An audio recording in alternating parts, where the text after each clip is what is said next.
రానున్న ఎన్నికల్లో లోకేష్ మామ నందమూరి బాలకృష్ణకు దబిడి దిబిడేనా అంటే అవుననే సమాధానం వస్తోంది.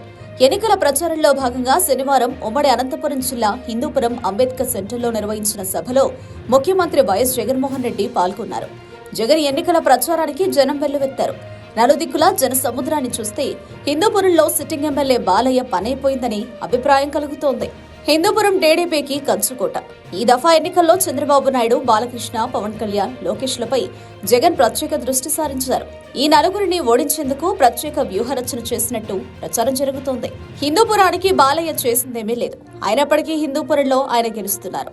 ఇందుకు వైసీపీలో అంతర్గత కలహాలు కూడా కారణమయ్యాయి.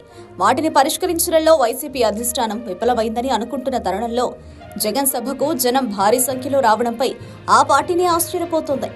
వైసీపీపై ప్రజల్లో మంచి ఆదరణ ఉందనేందుకు జగన్ సభకు వచ్చిన జనమే నిదర్శనమనే టాక్ వినిపిస్తోంది. హిందూపురం సభలో జగన్ మాట్లాడుతూ 2.7 లక్షల కోట్ల రూపాయలను సంక్షేమ పథకాలను అందజేసినట్టు తెలిపారు. ఇదే చంద్రబాబు విషయానికి వస్తే 2014లో చంద్రబాబు నాయుడు మేనిఫెస్టో పేరుతో ఎలా మోసగించారో వివరించారు. బాబు పేరు చెబితే ఒక్కటంటే ఒక్క పథకమైనా గుర్తుకు వస్తుందా అని ఆయన ప్రశ్నించారు.